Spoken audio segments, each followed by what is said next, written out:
Grüß Gott und hey ho, was geht ab, meine lieben Freunde? Heute, wie versprochen, schauen wir uns das Smoking Gun Evidence schlechthin an. Und zwar die Phantomzeit-Theorie von Gunnar Heinsohn. Ich freue mich unendlich darüber. Alles klar, ich würde sagen, wir hauen uns rein und enjoyen dieses Video. Das hat maßgeblich dazu beigetragen bei mir, um die Idee der Little Season zu verfestigen. Und für mich persönlich war das einer meiner größten Aha-Momente in meinem Leben. Also, ohne weiter um den heißen Brei zu reden, ich wünsche euch viel Spaß damit. Lasst uns hineingehen.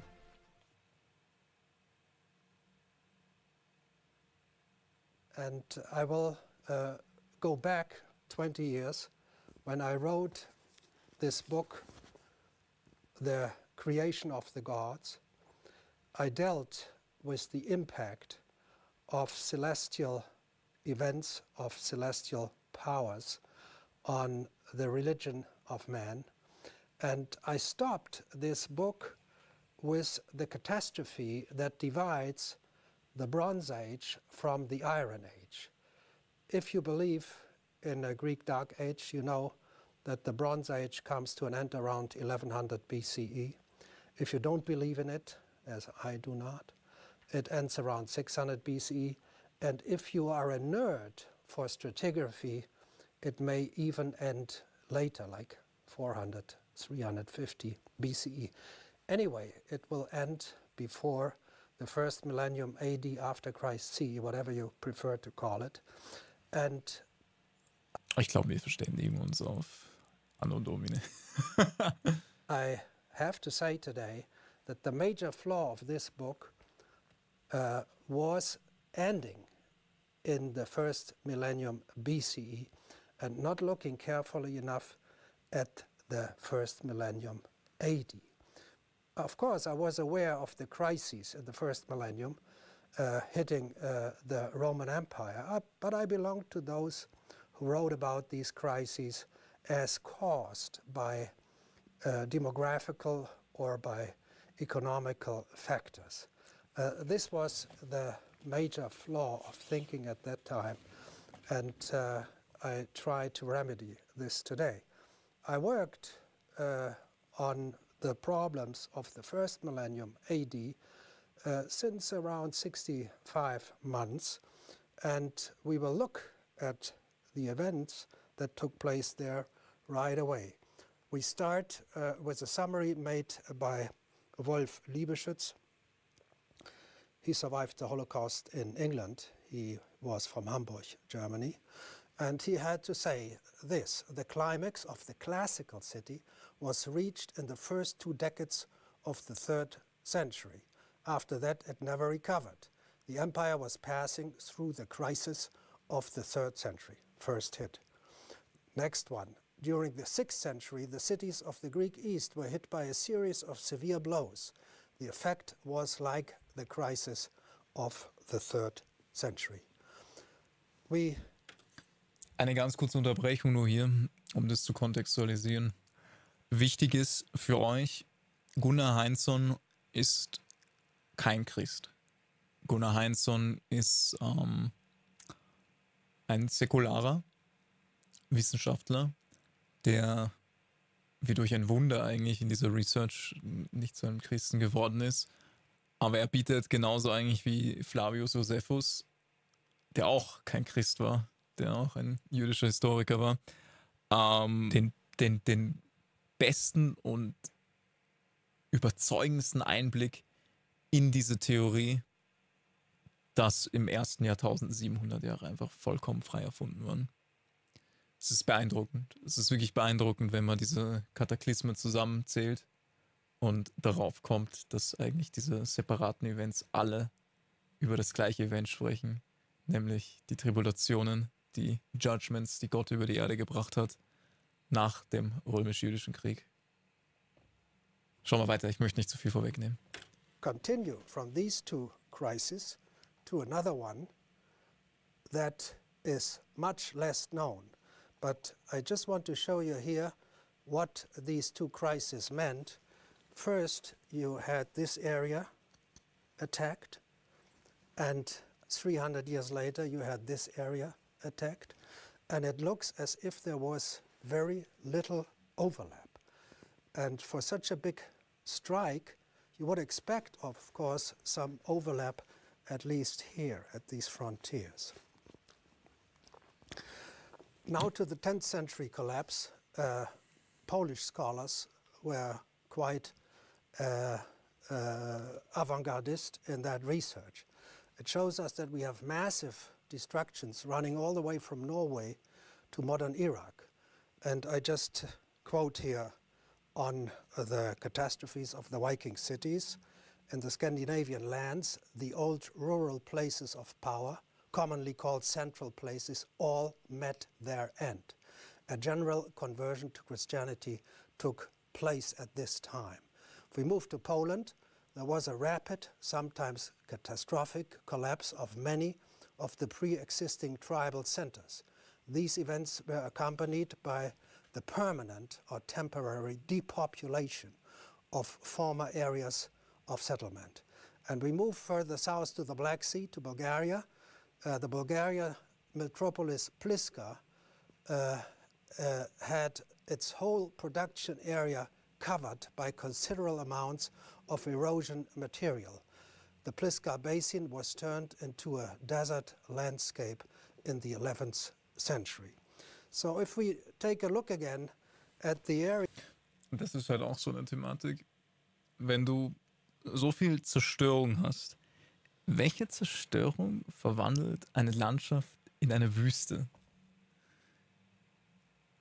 Es wird doch offensichtlicher in der Sekunde, oder? Wenn man sich das Ganze anschaut. Wenn man sich anschaut, was im Buch der Offenbarungen steht, nämlich dass 1/3 der Welt verbrannt wird und gescorcht wird. Das sind genau die Entstehung der Wüsten. Areas that were mostly affected, we have to go all the way around here, and you are getting curious how such a strange arch could have been so meticulously executed. We summarize 3 major conflagrations. First, 3rd century crisis.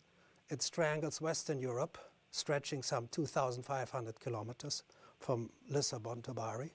Then we have Justinian's 6th century comet, devastates Eastern Europe, stretching also some 2,500 kilometers as the crow flies from Sirmium to Karnak in Egypt.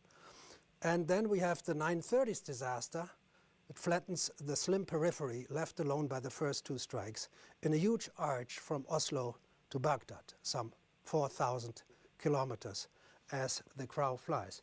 So you get the impression that some cosmic monster had tried to wipe out this Roman culture with just one blow. And then in a way, the cosmic maze seemed to have slit a bit far to the left, to west, and the monster had to come back to do the job and hit the right side, and still was not happy because people on the northern edges and on the eastern edges appeared still to be standing and laughing, and the monster came back and finished the job for good. It's very difficult to imagine a celestial event of this type that so neatly divides the destruction into 3 periods. But it doesn't end here. If we look at the crisis of the 930s, 920s, 940s, give or take a decade, Das verzeihen wir ihm jetzt einmal. we have to acknowledge that the classical Maya culture also collapsed. And if we look at Samarra in Iraq, the Abbasid city destroyed around the 920s, 930s, we are looking at 12,500 kilometers as the crow flies. That's a huge distance, and it requires some massive agent to wreak havoc on these enormous areas. So what are the causes suggested for the first millennium cataclysms? For the 1st century crisis, the theory goes that enemies, barbarians, mostly Germanic tribes, destroyed the Western Roman civilization. Yet it's very difficult to imagine how human beings could make entire cities disappear under mud, sand or water. Das ist so crazy. Weil das ist wirklich das, was im Curriculum steht. Das ist das, was in den Schulen beigebracht wird. Die Barbaren sind eingefallen, haben Rom zerstört und Rom wurde dann wie magisch unter Schlamm begraben und musste dann wieder ausgegraben werden. Das macht alles keinen Sinn. Diese ganze Erzählung macht keinen Sinn. Und ich weiß, dass der Drache unglaublich kreativ ist und unglaublich talentiert in seinen Invertierungen, in seinen Lügen. Aber das ist schlampige Arbeit. The 6th century crisis is the most meticulously researched. Since 1984, theories are put forward. They are mostly focusing on volcanoes, volcano Rabau, volcano Krakatoa, volcano Tierra Blanca, and some unknown, unidentified volcano in North America. Since 2009, comets are taken into account, and in 2016 even former comet Encke that disintegrated into the turrets is seen as a possible impactor. For the 930s collapse, we have a major problem. It's the closest to us, and there are not any written resources for the sources for the earlier catastrophes. We have written sources, none for the 10th century. And the only agent so far considered is volcano Elgja on Iceland. Volcanoes Katla and Vatnajökull also exploded. 18 million cubic kilometers of lava were released, and 450 million cubic kilometers of sulfurous aerosols covered the northern hemisphere. This was big. If it was big enough to touch all the way down to Iraq and far west to the Yucatan, I cannot imagine. I think it must have been a byproduct of something bigger. Ja, absolut. Ich denke auch, dass diese ganzen vulkanischen Berichte erst wirklich mit Tribulationen angefangen haben. Das größte Beispiel, was da für mich in den Sinn kommt, ist Pompeji. Dass Pompeji tatsächlich eigentlich eine direkte Momentaufnahme von dem, was in den Tribulationen passiert ist. Und dass es irgendwo im Jahr 70, 76 in diesem Bereich passiert sein muss. Und ich glaube, dass im Zuge dieses Judgments, ob es jetzt Vulkane an sich waren oder nicht, ich glaube, es ist undisputed und wir können uns alle darauf verständigen, dass Vulkane in ihrer heutigen Form real sind. Wir sehen den Vesuv zum Beispiel. Ich glaube aber, dass das Judgment, das über die Welt gekommen ist, direkt diese vulkanische Aktivität ausgelöst hat und dann quasi eine Kettenreaktion gestartet hat und dafür gesorgt hat, dass das Drittel der Welt, das verbrannt werden musste, auch dadurch dann verbrannt worden ist.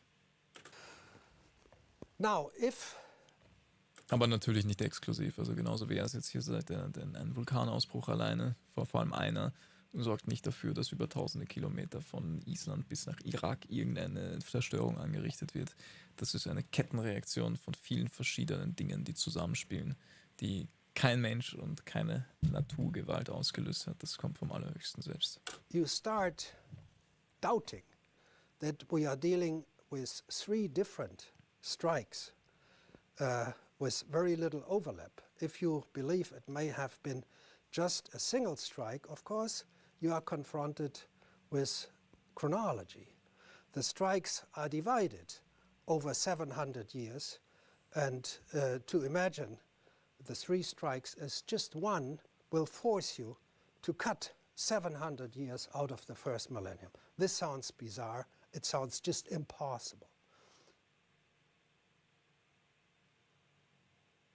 So when I started to understand the chronology of the first millennium, what struck me most is that from antiquity, 1st to 3rd century, to late antiquity, 4th to 6th century, and then to the early Middle Ages, 8th to 10th century, you always have the same architecture, the same Roman basilica architecture. There is no evolution whatsoever in the arts, in the sciences, in the architecture, as I said, and moreover, in the language too. Latin of the 2nd century is indistinguishable from Latin of the 9th century. Was absolut keinen Sinn macht. Wir wissen genau, wie schnell sich Sprachen entwickeln. Ich erinnere mich nur daran, Begriffe, die wir heute haben, Skibbity, Riss, was auch immer, gehört und so, das ist nicht in unserem Sprachgebrauch drin gewesen vor 10 Jahren. So schnell entwickelt sich das und dann hier zu behaupten, über Jahrhunderte hinweg entwickelt sich nichts weiter in der Sprache und es gibt keine Nuancen. No way. So it's very strange because before antiquity and after the early Middle Ages, you have evolution, you have changes. Within the periods, you have evolution. But between the periods, you have a standstill of cultural evolution that just appears to be absolutely impossible. So what to do? You ask yourself, is there any side in Europe or in the Near East, is there any side where you have traces of these 3 steps of civilization? Antiquity, late antiquity, early antiquity. If you have them anywhere superimposed on top of each other, you have a stratum for antiquity. Das in dieser Form existiert nicht. Und ich möchte, bevor ich Gunnar Heinsohn jetzt hier weiterreden lasse, ganz kurz auf eine ganz wichtige Thematik eingehen, und zwar die Tatsache, wo ich persönlich mit den meisten Little Seasonists im Disagreement bin, weil die behaupten oder die sehen, dass die Gebäude, die wir überall auf der Welt haben, aus dem Millennial Reign gräko-romanistisch sind, neoklassizistisch, diesen klassischen Baustil, den wir kennen, und von Rom, dem 4. Bis, gebaut worden sind. Was wir aber hier sehen in diesem Research ist, dass diese ganzen Gebäude diesen römischen Basilika-Style haben. Nur ist der verschwunden, nachdem das Bis zerstört worden ist, weil dann übernimmt dieses gräko-romanistische danach.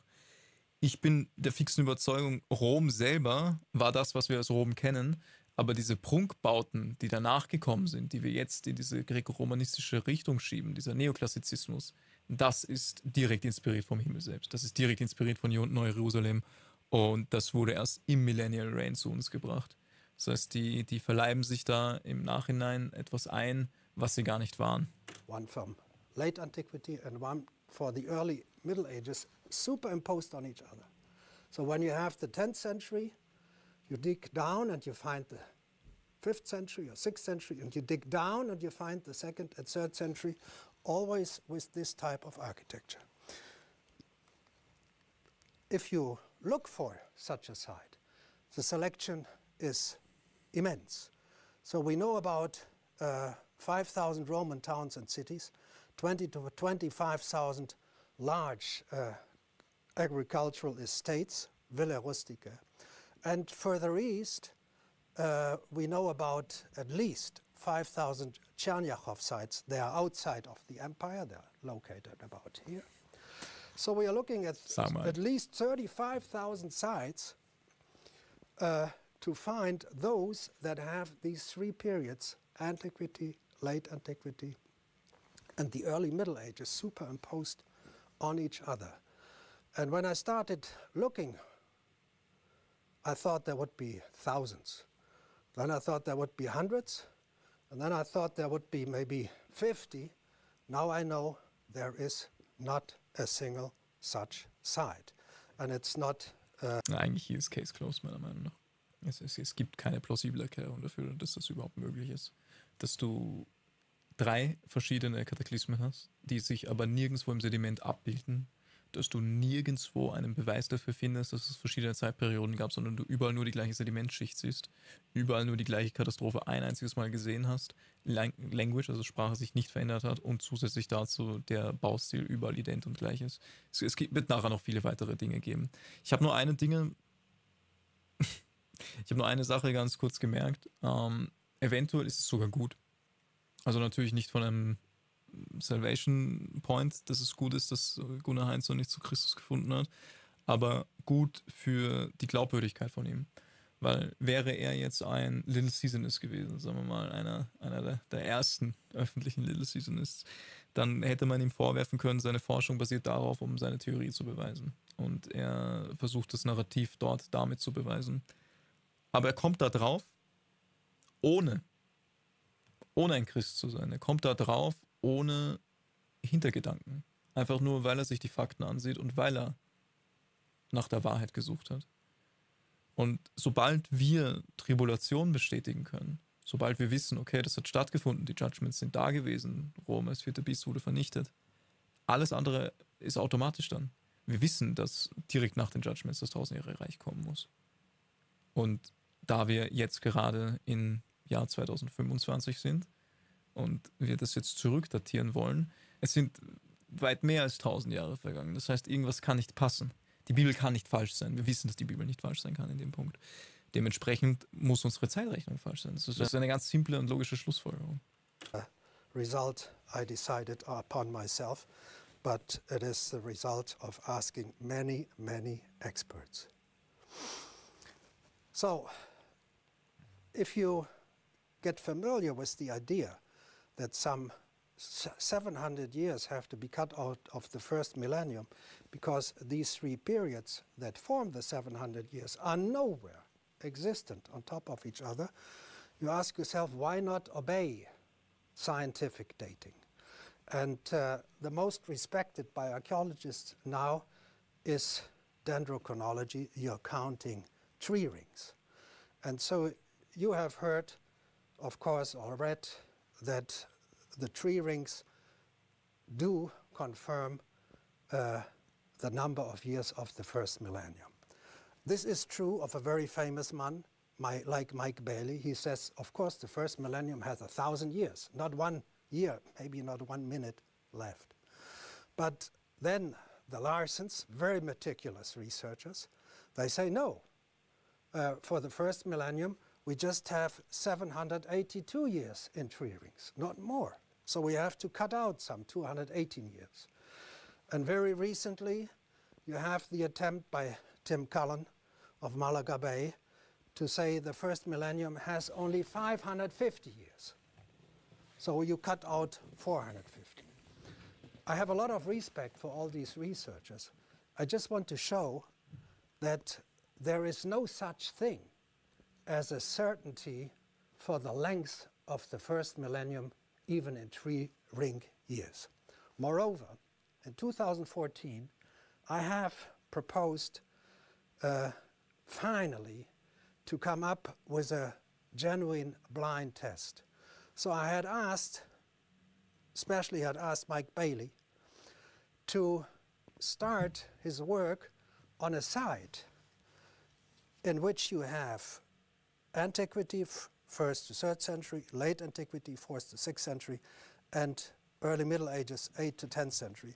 And you take from every strata group, you take construction timber and construction timber from here, and construction timber from here, and then you send it out to 5 different dendrochronological institutes, and they don't know, of course, what they are receiving, but somebody knows what he is sending out, and they will come up with a blind test. You would expect this has been done long ago. It was never done. This is crazy. I have to add, though, that my proposal was a bit mean, because I made the proposal when I had already discovered that there is no such site out of the more than 30,000 that we know that has these 3 strata on top of each other.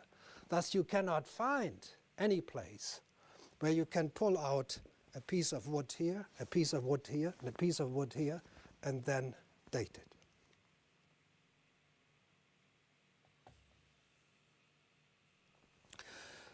So most of you will now think about Rome, and you think, but Rome has everything. At Rome, you find for every century from 100 to 900, you will find buildings. And this causes me to reenact, in a way, the first-class freshmen that study Christian archaeological history. They are confronted with 2 enigmas or with two miracles. Miracle number one, Christianity, they are told, is the only major religion in the history of man that had to do without temples, without buildings, without churches for 300 years. Enigma number one, miracle number one. Then, eventually, 300 years after Christ, in the 4th century, when they started to build churches, they decided to do this in the style that was 300 years out of date. So they built their churches in the basilica style of the 1st century. This is Old St. Peter, dated to the 4th century. And this is, in the same city of Rome, of course, the Basilica Ulpia, built in the late 1st century CE, or after Christ. This, of course, is downtown in Rome. It's a very rich building, and this is outside of the Roman walls, so it's a relatively poor building, but you can see, if you look closely enough, that it's more or less the same architecture. Okay, now we move to late antiquity, 4th to 6th century. And here we again find in Rome basilicas with these peculiar ground plans. And now you tell me, look, there you have it. You have this in antiquity in Rome, and you have this in late antiquity in Rome. Yes, that's how it is called. But these churches, they are never superimposed on buildings of antiquity. They're sitting in the same village, on the same big town, you have to say, in the same plane. They're not distributed like this, but they sit in the same archaeological plane. Richard Krautheimer, the most ingenious scholar who ever put his mind to the problems of Rome, he survived the Holocaust in the United States. He was from Fürth in Germany, like Henry Kissinger. So what he discovered for himself was that in late antiquity, the Christians created a renaissance of antiquity, a perfect renaissance, down to the building materials, down to the roof tiles. Of course. And then in the early Middle Ages, 8th to 10th century, there was a second renaissance of the basilica types. And he was so precise that he could show in the 9th century, they imitated ground plans of the 5th century. And in the Ich glaube schon, ich bin auch ehrlich, ich glaube schon, dass das, vor allem wenn man sich jetzt hier den Pfahlus da drüben anguckt, den Obelisken, ich glaube, dass das aus dem Biestreich ist. Und ich glaube auch, dass das nicht eine Kirche im eigentlichen Sinn war, sondern dass es mit Alchemie zu tun hatte. Ich bin da noch nicht tief genug drin. Ich sage euch ehrlich, ich lerne jeden Tag konstant und ich verbringe wirklich 6 bis 8 Stunden am Tag mit neuem Wissen. Ich hoffe, dass ich irgendwann dieses Alchemie-Konzept verstehen werde. Aber ich bin ganz fix der Überzeugung, dass das alchemistische Tempel waren früher. Und belassen wir es für jetzt dabei. Ihr kennt ja mein Kathedralenvideo. 8th century, they imitated ground plans of the 4th century. Thus, it looks like a complete and perfect renaissance. But again, all three types of buildings are never found superimposed on each other. So that's why even for Rome, if you look at any particular area of Rome, you never find antiquity, late antiquity, and the early Middle Ages superimposed. You find them like this, side by side. And this is the question. Naja, heute tust du das nicht mehr, weil Rom halt größtenteils zwar schon ausgegraben ist, aber ich erinnere mich an mein letztes Mal in Rom, da ist es mir am stärksten aufgefallen. Dinge wie das Forum Romanum sitzen auf einem ganz anderen Street-Level, auf einem ganz anderen Erhöhungslevel, als Rom heutzutage ist. Du hast so viele Tempel, die zur Hälfte noch immer begraben sind oder zur Hälfte noch immer unter dem normalen Straßenniveau sitzen. Das ist sehr interessant. Can we cut out 700 years out of the first millennium. I compare now Rome with Constantinople and Jerusalem. You see, this is Antiquity Rome. Das finde ich ist auch ein sehr, sehr interessantes Matchup von 3 Städten. Wenn ihr euch mit Buch der Offenbarungen 16 beschäftigt habt, sehr interessantes Matchup. First, second century. This is late antiquity Constantinople, 4th to 5th century. And this again is Jerusalem, 1st to 2nd century. At the first glance, you get the impression this is the Circus Maximus of Rome with the imperial palace. This is Circus Maximus of Constantinople with the imperial palace. Down here, you get the impression, oh, they really try not to fall too much behind the 1st and 2nd century AD. So now we go into Rome, and you see in the colors, I gave the same colors to Antiquity, late Antiquity, and early Middle Ages. And in each period, you have the same basilica style, the same building materials, the same colors and paints. You have no new living quarters here and no new living quarters here. So the churches, they are divided over the 3 periods. But the same is not done with the living quarters. We have living quarters basically only for one period. Wherever you put them here, you can put them here, you can put them here.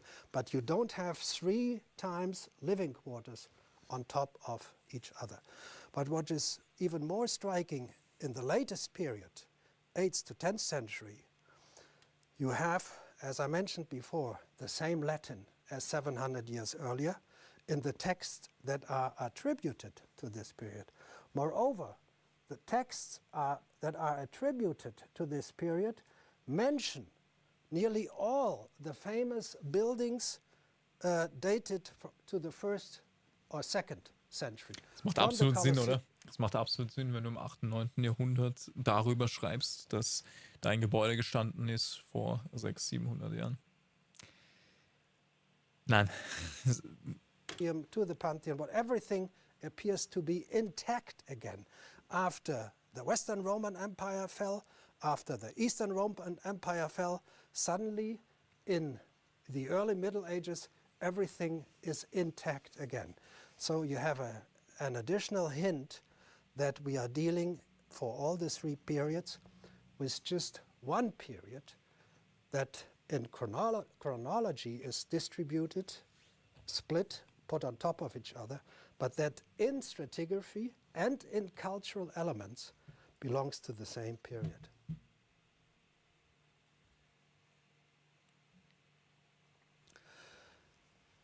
To have an impression of the destruction that hit Rome, I juxtaposed here, again, downtown Rome in the 2nd, 3rd century, and this is Rome around 1500. Das ist absolut geisteskrank, meiner Meinung nach.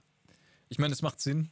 Es macht Sinn, warum Christus im 1000-jährigen Reich kein Interesse daran hatte, Rom, die Hauptstadt, wenn es die Hauptstadt war. Vielleicht war es auch Konstantinopel, das echte Rom, aber das, was ich sagen möchte, es macht keinen Sinn, die Hauptstadt des Biestes neu aufzubauen. Also, warum es so zurückgelassen worden ist, ich habe festes Verständnis dafür. And you can see that the city is still full of mud heaps, nearly as high as the Pantheon, because they had dug out the Pantheon and thrown the mud that had covered the city behind it, and very few buildings are left. So here you see the Pantheon here you have the Pantheon here you have the Colosseum here you have the Colosseum here. It's a wasteland with a few significant ancient buildings and churches. If you do a close-up on the very downtown of Rome and of the entire empire, stretching 4,000 kilometers as the crow flies, you can see that even in the 16th century, downtown Rome is still used for basic food production, agriculture. Das ist unglaublich. So the Circus Maximus is divided in individual fields with water ditches, and you can see the imperial palaces. They still look like Hiroshima or Dresden. stellt man sich die Frage, warum sieht es so aus wie Hiroshima oder Dresden? Feuer? Feuer, das vom Himmel kam. Eine Flut, eine große, die das dann weggewaschen hat. Ein Drittel verbrannt, ein Drittel überschwemmt. Ich möchte euch nur dazu einladen, ganz kurz euch in diese Lage zu versetzen. Ich versuche immer, mich gerne in einen geschichtlichen Kontext hineinzudenken und stellt euch vor, ihr bewirtschaftet ein Feld in den Ruinen des Spießes, überall um euch herum diese Säulen und dieses vergangene Reich und ihr seid inmitten des Circus Maximus und baut dort Essen an. Unglaublich, was würde ich dafür geben, das zu erleben? If we turn to Byzantium, we have first antiquity, first to third century. The authors of that period, especially Cassius Dio, he tells us that from the first to third century, Byzantium or Constantinople, whatever you want to call it, is second only after Rome. It's the second most important city of the Roman Empire. And it has for the first 3 centuries basically not one brick, not one house, nothing. Absolut unlogisch. But in the 4th to 6th century, Plötzlich when boom. you have this impressive picture of Constantinople I showed you here, in the 4th to 6th century, you have a civilization in Byzantium that is indistinguishable of Roman civilization from the 1st to 3rd century. Now we move to the early Middle Ages, and there is not a single new building in all of Byzantium. Thus, what the scholars do is they turn to texts, and they said the texts are mentioning peculiar buildings, and then they discover that the buildings mentioned by texts attributed to the early Middle Ages, the buildings are indistinguishable of the buildings that are in reality existing here, and that are looking very similar to buildings from that period in the city of Rome. Thus, Byzantium, for the 3 periods, for the 700 years, or if you look at the end, 930s, 1 to 930s, has archaeology, strata with buildings, for some 230, 240 years, give or take a decade. There are no buildings in antiquity, there are no buildings in the early Middle Ages. If we move to Jerusalem, Einfach aufgehört zu bauen. it has a famous stratigraphy, very recently made accessible for the public, Kishle, and it is the finest stratigraphy of all of Jerusalem.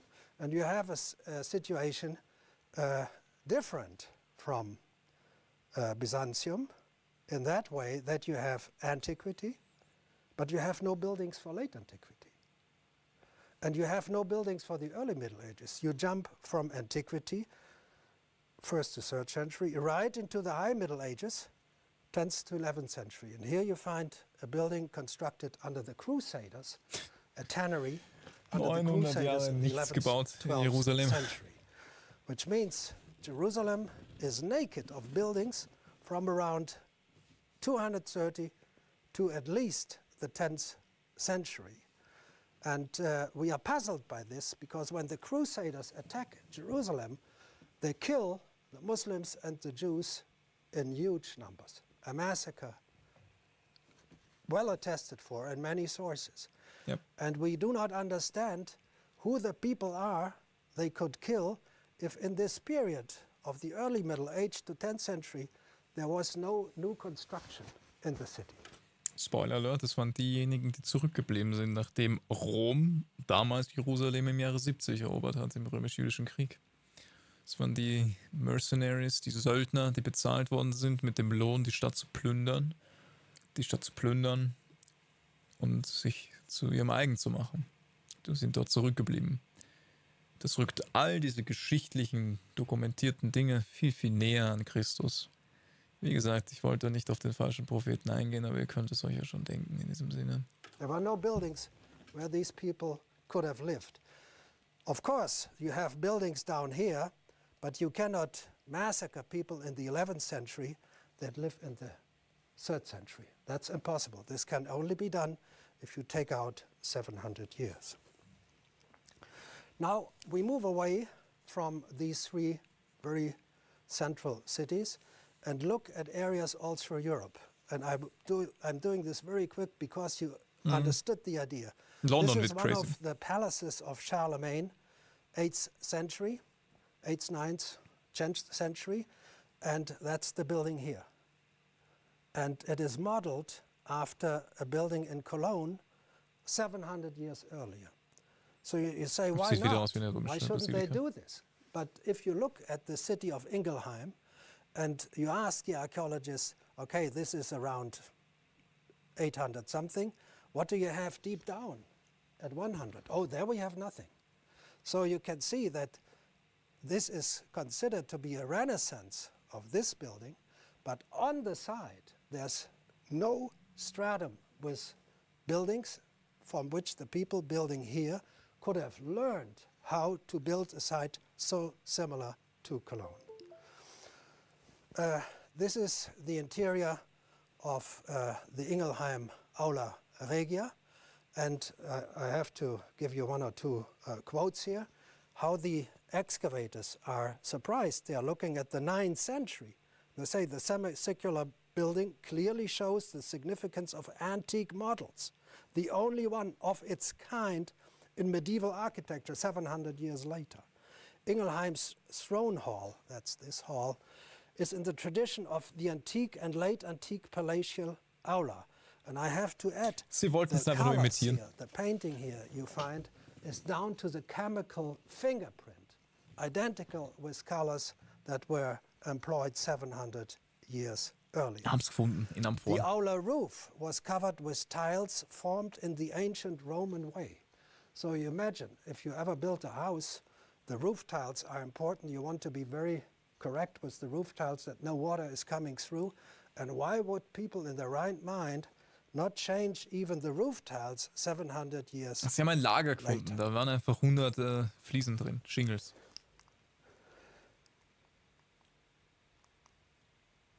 We move now from Germany to Hungary, and here we show a Roman governor's palace in Budapest, and 700 years later we show the Basilica of Zalavar, and in German it's called Mosaborg, and the excavators are surprised. This building is much simpler, much smaller. They are surprised by the same architectural styles, by the same building materials, and even the smaller details. These this is painted glass from the 9th century. This is painted glass.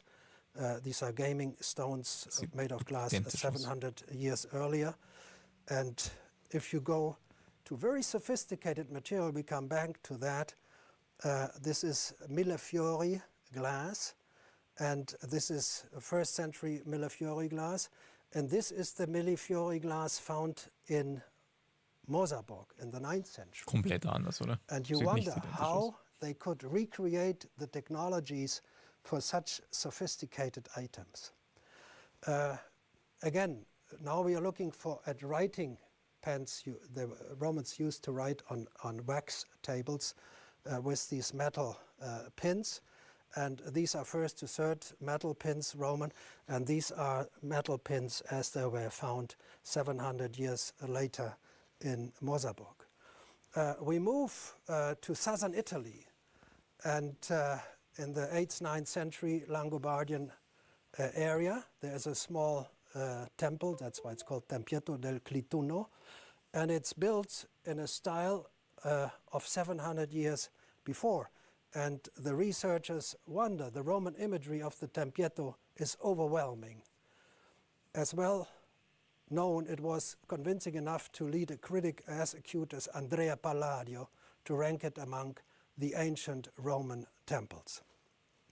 We move now to Spain, northern Spain, Oviedo, and again we have a government building of the 9th century with a ground plan 700 years older, and we have here a church, San Julian de los Prados, and the scholars write the surprising ornamental painting in a Roman Pompeian style gives the impression of an antique basilica through and through. Was They das so do ist. not understand why this could be achieved 700 years after the original buildings had been built and were destroyed, either in the end of the Western or in the end of the Eastern Empire. And again, if you look at these sites from the Longobards or here from Spain, and you ask, okay, this is the 9th century, you built this, do you have anything in the 5th century, or do you have anything in the 2nd century underneath? No, we have only that. Gibt's nicht, nur das. It's crazy. Now we move to Bulgaria. Here you see Romans Sofia, Ulpia Serdica, with walls 10 to 12 meters high, gates 13 to 15 meters high. And if you look carefully, you can see it's the same type of towers, the same type of gates, the same type of buildings, and even the dimensions of the gates, 10 to 12 meter the walls, 13 to 15 the gates here, 10 meter the walls, 14 to 15. Never change a running system, oder? Es hat funktioniert vor 700 Jahren. Wir bauen es exakt gleich. Hat sich nichts weiterentwickelt. Wir sind einfach. Wir vertrauen dem im Mittelalter, im Frühmittelalter, in der Antike. Es war alles eine schwarze Zeit, da gab es keine Entwicklung. Wir sind halt gleich geblieben. The gates are more or less identical. Dark Ages. And if you look at individual buildings in 9th century Pliska, it has an outline of the 2nd century. And the archaeologist Rashev, unfortunately, he died in a car accident. They mentioned, besides the already mentioned antique columns and capitals, Pliska contains other more ancient materials. Most common amongst them are the bricks. A small part of them are Roman from the 2nd and 3rd century.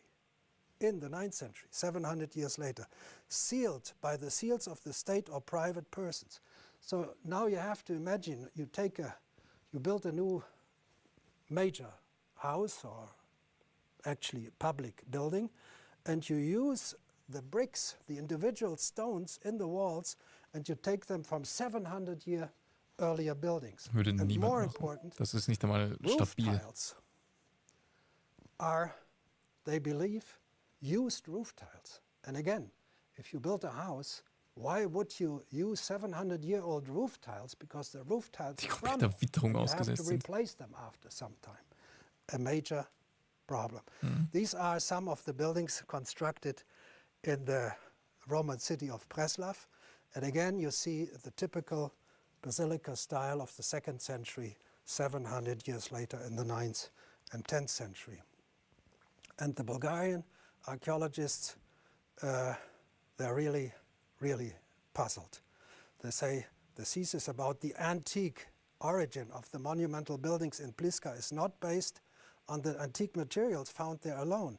Its most impressive monuments are antique in appearance. It seems more natural to assume that they belong to an earlier epoch, but the archaeological evidence does not allow this, and it's exactly what makes Pliska a real puzzle. They do not understand why in the 9th century people built like in the 2nd century. But if you look at Pliska and Preslav and you ask what you have deeper down, something in the 2nd century or in the 5th, 6th, nothing.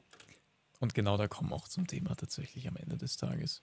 Dieser gesamte Verein der Archäologen erlaubt keine andere Meinung. Wir sehen das bei ein bisschen New Agey Leuten wie Jimmy Corsetti oder Randall Carlson. Ich finde die super. Graham Hancock ist auch einer von denen. Ich finde die super, die sind nur ein bisschen fehlgeleitet mit ihrer Schlussfolgerung. Aber da siehst du, was passiert, wenn du gegen den Mainstream gehst. Da siehst du, was passiert, wenn du gegen diese festgefahrene archäologische Gilde gehst, die ihre Geschichte so kreiert hat nach his story, nach seiner Geschichte, nach seinem Vorbild.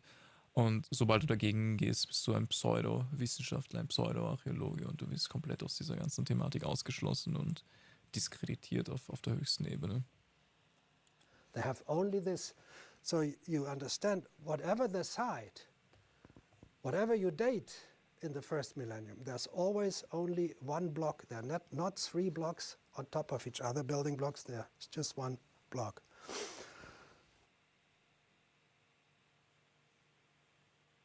We move to England. one of the major enigmas of England is that at the time when everybody believes the Anglo-Saxons from Germany took over the island, it's dated around 400 after Christ, 5th century after Christ, up to 900. There is not even agriculture in England. There are no fields, there are no plows, there are no farmhouses. So we do not know how these famous Anglo-Saxon kings would feed themselves or would feed their villages, their farmers. And I just give a few quotes. The Saxons tended to avoid Roman sites, possibly because they used different farming methods. But the Roman sites had the best soils, the best water supply. Absolutely. So what farming method would stop you using the best soils and the best water supplies? So the historians expect when the Romans are finished here and the Saxons are moving in here, they would use the compounds of the Romans. They would use the walls to shelter themselves behind them. They are astonished that they don't. And attempts to demonstrate conclusively significant continuity in specific urban or rural sites have run afoul of the near archaeological invisibility of post-Roman British society. So we are looking at 400, in conventional chronology, 400 to 930s. And Fowler, he quotes the evidence of the missing agriculture. In contrast to the field systems of the 500 years or so before and after Christ, there's little evidence in the ground for the next half millennium. Now, Alfred the Great is considered the most famous Saxon king. He's famous here in Poland too because he sent out Wulfstan to find Truso close to Elbląg. And the problem with Alfred the Great's city of Winchester, Venta Belgarum, is that for the 9th century, when he is dated, there's nothing there. There's no palace, there are no farmhouses, there are no streets, there are not even toilets there. It's just nothing. But if you go down in Venta Belgarum to the antiquity period, so here is Alfred's period where there's nothing. Here's the late antiquity where there's nothing, but if you go down here, then you have a rich stratum of houses, of palaces, with wonderful Roman mosaics, and nobody claims property of these palaces, of these houses. And I take the liberty to return this property of the palaces in Winchester to Alfred the Great, but I can only do this, of course. I can only give him a palace of 200 in the year of 900 if I cut out 700 years in between. Yup.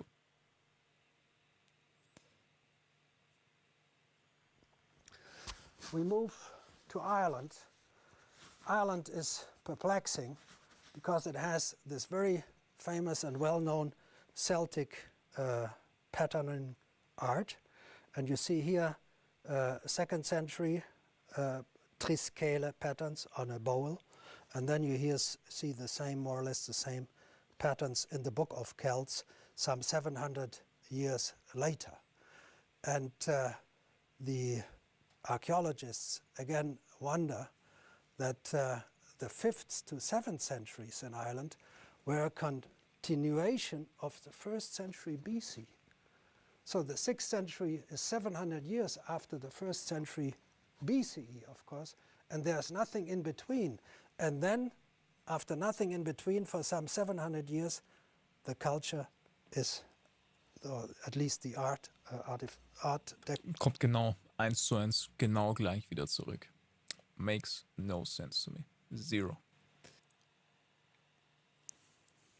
Gut, meine Lieben, ich hoffe, bis daher hat es euch gefallen. Wir werden hier einen kurzen Cut machen und es würde mich unendlich freuen, wenn wir uns im zweiten Teil jetzt wiedersehen.